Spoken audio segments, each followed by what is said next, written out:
Roadways depot एवं नगर पालिका के मोहन टाकीज के मध्य की भूमि, ये नगर पालिका में ही आती है। नगर पालिका में आती है। कम से कम 30 साल से। 30 साल से। किराया कहाँ भरते हैं आप? नगर पालिका। तो नगर पालिका के अधीन स्थित गली डिपो का और मोहन टाकीज का इसका कोई संबंध नहीं है। मेरी तकरीबन 42 साल से है। किराया कहाँ भरते हैं आप इसका? किराया नगर पालिका में। अगर ये डिपो की होती तो नगर पालिका हमें किराए से देती ही नहीं ना। वो 42 साल से किराएदार है, मतलब सवाल ही पैदा नहीं होता ना। वो राजस्व विभाग की है, वो अलग है। नमस्कार, मैं हूँ संजय चंदू वाजपेयी, आप देख रहे हैं खबरदार। मेरे पीछे जो आप ये भूमि देख रहे हैं, यह भूमि है रोडवेज डिपो की। मध्य प्रदेश राज्य सड़क परिवहन था जिसमें शासकीय बसें चलती थीं, वह कई वर्ष पूर्व बंद कर दिया गया। उसकी भूमि यह ऐसे है, धार शहर के मध्य में स्थित भूमि है, बेशकीमती भूमि है। इसे कुछ माह पूर्व अभी राज्य शासन ने नीलाम किया और इससे बिल्डरों ने खरीदा है। मात्र 28 करोड़ में ये भूमि खरीद ली गई है। इसके बेचने का जो प्रचार प्रसार ज़्यादा नहीं हो पाया, इसका मात्र 28 करोड़ में भूमि बिक गई। इतना ही नहीं, अधिकारी इस मामले में इतनी रुचि ले रहे थे, जो खरीदार हैं रमन सिंह अरोड़ा बताया, उनके साथ में और भी कोई लोग हैं, उनके लिए अधिकारी इतने ज़्यादा सजग हैं कि वे लगातार यहाँ पर दिन में 3-3 बार आ रहे थे, आकर सेवा दे रहे थे। यहाँ एक गली है जो कि शासकीय गली है, नगर पालिका की थी। इसके बाद में मोहन टाकीज आता है। ये जो गली है, यह गली नगर पालिका के इसमें आती है। 40 साल से नगर पालिका यहाँ पर किराया ले रही थी। यहाँ दुकानें करीब 15 दुकानें यहाँ पर हैं और 40-45 वर्षों से नगर पालिका इन दुकानदारों से किराया ले रही थी। रसीद भी देती बाकायदा। उसमें रसीद पर लिखा हुआ भी है कि रोडवेज डिपो और मोहन टाकीज के बीच की गली, मतलब यह डिपो से अलग थी। लेकिन मामला अब न्यायालय में जा चुका है। दुकानदारों को तोड़ने के लिए कहा गया था कि दुकान हटा लो वरना तोड़ देंगे, ऐसी धमकी दी गई थी। इसके पश्चात ये दुकानदार न्यायालय में गए। वही एक चीज़ बता दें आपको, पुरानी व्यायामशाला थी, प्राचीन व्यायामशाला। इस व्यायामशाला से कई खिलाड़ी निकले जो स्टेट लेवल तक खेलने गए। इस व्यायामशाला को भी खंडर बताकर तोड़ दिया गया। वहीं एक अखबार है जो 25 अखबार है, अपनी खबर छापी कि एक पुराने खंडर को तोड़ा गया। वो अखबार भी इस खरीदार, जो अमीन खरीदार रमेश अरोड़ा के यहाँ गिरवे रखा हुआ अखबार है, उसने खबर छापी कि एक प्राचीन खंडर तोड़ा गया, जबकि प्राचीन व्यायामशाला थी। यहाँ पर लड़के व्यायाम करते थे और MP लेवल तक, स्टेट लेवल तक खेलने गए।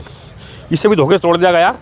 इतना ही नहीं, जो ये 15 से 16 लोग जो ये व्यवसाय करते हैं इस गली के अंदर, उन लोगों को धमकी दी गई कि दुकान हटा लो वरना तोड़ देंगे। लेकिन ये लोग न्यायालय चले गए। न्यायालय से इन्हें राहत मिली है और अभी तक न्यायालय में मामला जाने के बाद कोई भी अधिकारी यहाँ पर नहीं आ रहा है, ना ही न्यायालय में जवाब प्रस्तुत कर रहे हैं। हम इन दुकानदारों से बात भी करेंगे कि कितने सालों से यहाँ पर वे व्यवसाय कर रहे हैं, कब से किराया भर रहे हैं, कितना किराया भरते हैं और कहाँ किराया भरते हैं। तो हम इन दुकानदारों से चर्चा करेंगे। करीब 15-16 दुकानदार यहाँ पर हैं और ये 40-45 साल से यहाँ पर व्यवसाय कर रहे हैं और अपना घर परिवार चला रहे हैं। लेकिन इन्हें भी धमकी दी जा रही थी कि दुकान हटा लो वरना तोड़ देंगे। लेकिन न्यायालय में जाने के बाद इन्हें राहत मिली है। हम चर्चा करते हैं। आपकी दुकानें कितने वर्षों से है? तकरीबन 40-41 वर्षों से है। आप किराया कहाँ भरते थे? नगर पालिका में। कितने साल से किराया भर रहे हैं आप? 41 सालों से, 1984 से किराया भर। सब रसीद आपके पास होंगी? जी, सारी रसीद। रसीद पर क्या लिखा हुआ है?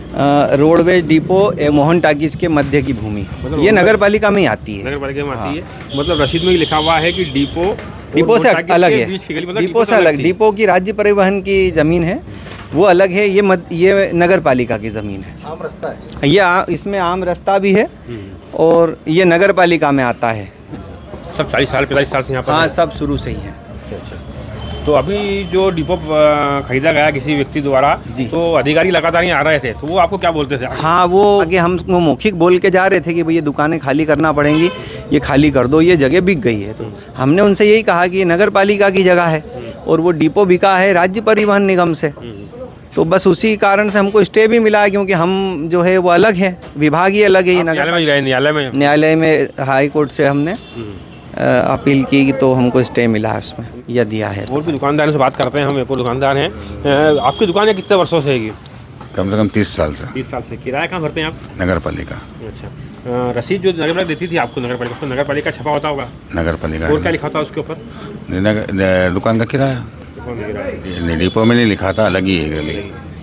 यह जो गली है यह अलग है, डिपो और मोहन टाकीज के बीच की गली है। यहाँ पर दुकानदार 30 साल, 40 साल, 45 साल से यहाँ व्यवसाय कर रहे हैं, परिवार पाल रहे हैं, लेकिन उनको धमकी दी जा रही थी और इसी चलते न्यायालय गए। एक और यहाँ पर है दुकानदार से बात करते हैं। कितने वर्षों से यहाँ काम कर रहे हैं आप? कम से कम 40 साल हो गए। 40 साल से। जी। किराया कहाँ भरते हैं? किराया नगर पालिका में जमा होता है हमारा, और मार्च 23-24 का किराया कंप्लीट है। तो गली किसमें, डिपो में आती है या अलग है? ये तो नगर पालिका के अधीन स्थित गली, डिपो का और मोहन टाकीज का इसका कोई संबंध नहीं है। तो बिल्कुल हमारे पास कंप्लीट रसीद है ना। और भी दुकानदारों से हम बात करते हैं। कई दुकानदार हैं जो 40 साल 45 साल से यहाँ पर व्यवसाय कर रहे हैं, दुकानें चला रहे हैं, उनसे चर्चा करते हैं। आपकी कितने साल से दुकान चला रहे हैं? एक और कितने साल से दुकान है यहाँ पर आपकी? मेरी तकरीबन 42 साल से है। किराया कहाँ भरते हैं आप उसका? किराया नगर पालिका में। नगर पालिका में? जी। रसीद पर क्या लिखा होता था? रसीद पे नगर पालिका परिषद धार लिखा होता था जी। अभी कुछ लोगों ने डिपो खरीदा, वो यहाँ आकर बात कर रहे हैं कि डिपो की ज़मीन है, तो ये क्या सच है? ये नहीं, बिल्कुल गलत है ये तो। अगर ये डिपो की होती तो नगर पालिका हमें किराए से देती ही नहीं ना। वो 42 साल से किराएदार है, मतलब सवाल ही पैदा नहीं होता ना। वो राजस्व विभाग की है, वो अलग है, ये नगर पालिका की। हमने आपको बताया कि इस गली के अंदर प्राचीन व्यायामशाला थी। इस व्यायामशाला से काफ़ी खिलाड़ी निकले हैं और एमपी तक खेल के आए हैं, नाम रोशन किया है धार का। और ये 40 से 50 साल पुरानी व्यायामशाला थी, इसे भी तोड़ दिया गया है। इस जो व्यायामशाला के खिलाड़ी थे, जो यहाँ के पहलवान थे, वो यहाँ पे हैं, चर्चा करेंगे, इनसे पूछेंगे, हम चर्चा करते हैं कि यह व्यायामशाला कितनी पुरानी थी और कितने लोग रहते थे। आप ही बताइए, व्यायामशाला कितनी पुरानी थी? ये व्यायामशाला कम से कम 40-50 साल पुरानी व्यायामशाला थी, बाप दादा के टाइम की, और इसको गलत तरीके से तोड़ा गया है। ये वैसे डिपो के रूप में आती नहीं है, डिपो प्रांगण में आती नहीं है, ये डिपो के बाहर से आती है। ये इसका रास्ता ही अलग है। हमने भी यहाँ से, कई लड़कों ने यहाँ से बॉडी बिल्डिंग करी है। मेरे को 20 साल 25 साल हो गए यहाँ पे एक्सरसाइज करते करते। इस व्यायामशाला में व्यायाम किया, कहाँ तक खेलने गए आप यहाँ से? मैं छत्तीसगढ़ से गोल्ड मेडल लेके आया हूँ पावर लिफ्टिंग में, और यहीं से निकला हूँ। और ये जिम जो है मतलब गलत तरीके से तोड़ा गया है। सभी लोगों के लिए निःशुल्क जिम था ये, और हम लोगों को काफ़ी परेशानी हो रही है एक्सरसाइज करने में। एक्सरसाइज कोई भी लड़के कर नहीं पा रहे हैं। कितनी पुरानी व्यायामशाला थी ये व्यायामशाला बहुत ही पुरानी थी, हमारे बाप दादाओं के ज़माने की है, और अब ये टूट गई है। तो हम चाहते हैं कि ये वापस से इसका निर्माण किया जाए और इसको पूर्ण रूप से बनाई जाए। 40-50 साल पुरानी व्यायामशाला थी। ये एमपी स्टेट लेवल तक खेल के आए, मेडल लेके आए इसी व्यायामशाला से निकल के। और भी कई खिलाड़ी यहाँ पे हैं जो बहुत दूर तक खेलने गए इस व्यायामशाला से निकल के सही सोचों में। और भी पहलवान हमारे साथ बात करते हैं। कितनी पुरानी व्यायामशाला थी ये? 40-50 साल करीब पुरानी व्यायामशाला है, और हमारे पुराने बुजुर्गों ने बनाई थी, जिससे सभी लोग एक एक्सरसाइज कर रहे हैं यहाँ पर, और सभी दूर खेल रहे हैं। ये तो जबरन तोड़ी गई है डिपो। ये रास्ता ही ये जो है नगर पालिका का है, डिपो वाले ने जबरन तोड़ी गई है। अच्छा, ये जो व्यायामशाला है ये नगर पालिका क्षेत्र में आती थी, डिपो में आती थी, जबरन तोड़ा गया, ऐसा कहना खिलाड़ी का। एक पहलवान और इनसे चर्चा करते हैं। कितनी पुरानी व्यायामशाला थी ये? 40 से साल पुरानी जिम है ये। आपने भी यहाँ रियाज लगाई है? यहाँ पे रियाज नहीं, ट्रेनर ही यहीं से बना हूँ मैं, जो आज सबको गाइड कर रहा हूँ। बाकी गलत तोड़ दी गई है जिम ये।